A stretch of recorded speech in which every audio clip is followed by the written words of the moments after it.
दोस्तों आजकल एक न्यूज़ बहुत तेज़ी से वायरल हो रहे हैं। वो और कुछ नहीं, कोरोना के नए वेरिएंट ओमिक्रॉन के बारे में है। जी हाँ, इस साधारण से नाम वाले ओमिक्रॉन ने पूरी दुनिया में दहशत मचा के रख दिया है। और ये ओमिक्रॉन वेरिएंट भारत में भी तीसरी लहर लाने के लिए तैयार है। और इस बात की पूरी संभावना है कि भारत में तीसरा लॉकडाउन भी लगाया जा सकता है। कोरोना के नए वेरिएंट ओमिक्रॉन को लेकर चिंता बढ़ रही है। अब तक 23 देशों में इसके मामले देखने को मिले हैं और इसके लक्षण भी थोड़े पहले से अलग हैं, जैसे थकान होना या मांसपेशियों में दर्द होना, सूखी खांसी होना या तापमान थोड़ा सा कम होना। दोस्तों अच्छी बात यह है कि भारत में ओमिक्रॉन के एक भी केस सामने नहीं आए हैं। इसका ये मतलब नहीं है कि भारत में सब कुछ नॉर्मल रहेगा। इस बार भारत सरकार कोई भी जोखिम नहीं ले सकती।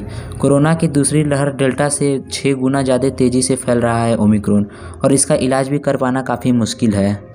जहां तक बात है कि 15 दिसंबर से रेगुलर इंटरनेशनल फ़्लाइट शुरू करने की योजना पर ब्रेक लगाया जाएगा। केंद्र ने इंटरनेशनल ट्रैवल के लिए भी नए गाइडलाइन जारी किए हैं। साथ ही कई राज्यों में यात्राओं के लिए भी बहुत सारे सख्त नियम लगाए गए हैं। ओमिक्रॉन वेरिएंट को लेकर चिंता के बीच केंद्र सरकार ने सभी राज्यों को निर्देश भी दिया है कि इंटरनेशनल फ़्लाइट से आने वाले सभी यात्रियों पर कड़ी से कड़ी नज़र रखी जाए। ऐसे यात्रियों को एयर सुविधा पोर्टल पर सेल्फ डिक्लेरेशन फॉर्म सबमिट करना होगा। इसके साथ ही RT-PCR की अलग से एक सुविधा होगी जहां पर टेस्ट किया जाएगा, और इसके अलावा भी आरोग्य सेतु ऐप को रखना होगा अपने फ़ोन में। दोस्तों जोखिम वाले देशों से होकर यात्रा करने वाले यात्रियों के लिए अराइवल के बाद यात्रियों का RT-PCR टेस्ट होगा। टेस्ट रिपोर्ट नेगेटिव आने के बाद भी उन्हें 7 दिनों तक क्वारंटाइन रखा जाएगा। फिर 8वें दिन भी उनका टेस्ट होगा। अगर पॉजिटिव रिपोर्ट आएगा तो उनके सैंपल को जीनोम सीक्वेंसिंग के लिए भेज दिया जाएगा। और दोस्तों बिना जोखिम वाले देशों से भी आने वाले कम से कम 2% यात्रियों का रैंडम RT-PCR टेस्ट किया जाएगा।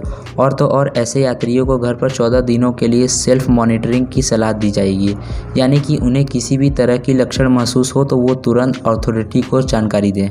दोस्तों 5 साल से कम उम्र वाले बच्चों को RT-PCR टेस्ट से छूट दी गई है। हालांकि उनमें ये लक्षण दिखाई देते हैं तो उनके टेस्ट ट्रीटमेंट के साथ स्टैंडर्ड ऑपरेटिंग प्रोसीजर को फॉलो किया जाएगा। आपको बता दें कि 11 नवंबर 2021 को इस नए कोरोना वेरिएंट का पता चला और इसका सबसे पहला मरीज दक्षिण अफ्रीका में मिला और आज 1 महीने के अंदर दुनिया के 23 देशों में फैल गया। हालांकि सबसे ज़्यादा केस दक्षिण अफ्रीका में देखे जा रहे हैं, लेकिन ये भारत के लिए भी चिंता का विषय बना हुआ है। खासकर WHO ने ओमिक्रॉन वायरस को लेकर चिंता भी प्रकट की, लिहाजा भारत में भी कड़ी से कड़ी नियम लगाए जा रहे हैं। स्वास्थ्य मंत्री का कहना है कि सभी राज्यों में सावधानियां बरतनी होगी और एयरपोर्ट सहित सभी जगहों पर ओमिक्रॉन जांच के लिए एजेंसियां बनानी होगी। दोस्तों अभी साउथ अफ्रीका से एक व्यक्ति मुंबई आया जो कोरोना पॉजिटिव है, और ये चिंता का विषय है क्योंकि अगर ये वायरस फैल गया तो पिछले बार शमशान घाट कम पड़ रहे थे, इस बार ज़मीनें कम पड़ने लगेंगी लाशों के लिए। और सबसे ज़्यादा चिंता का विषय ये है कि ये 40 साल से कम उम्र वालों को ज़्यादा प्रभावित कर रहे हैं। ऐसे में आप अगर बिना मास्क लगाए बिना किसी सुरक्षा के बाहर घूमने चले जाएंगे तो ये आपकी सबसे बड़ी बेवकूफ़ी होगी। अभी तो दिसंबर का महीना चल रहा है, तो वहीं कुछ लोग नया साल मनाने के लिए दूर किसी देश में नए साल की छुट्टी सेलिब्रेट करने की तैयारी में होंगे। तो आपको बताना चाहूँगा कि आपके जान से बढ़ के छुट्टियाँ नहीं हैं। आप ज़रा सोचिए कि 1 महीने के अंदर ये नया वेरिएंट इतना तबाही मचा सकता है, तो वो कुछ भी कर सकता है। इस समय आपको और आपके परिवार को सावधानियां बरतने की सबसे ज़्यादा ज़रूरत है, क्योंकि ये बीमारी ऐसी है कि कोई भी आपका अपना आपको छूने से घबराएगा। ये बात सरकार को भी पता है कि ये नया वेरिएंट कितना खतरनाक है। तो क्या सरकार लॉकडाउन कर सकती है? तो इसका जवाब है हाँ।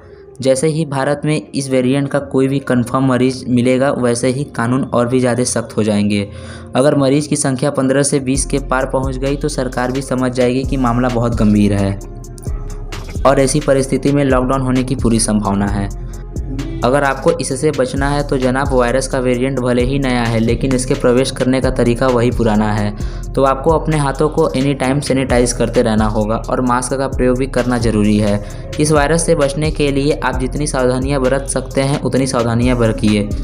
आपका इस विषय पे क्या कहना है आप मेरे कमेंट सेक्शन में ज़रूर बताएं। मेरे चैनल को लाइक कर और सब्सक्राइब जरूर करें। मिलते हैं अगली वीडियो में।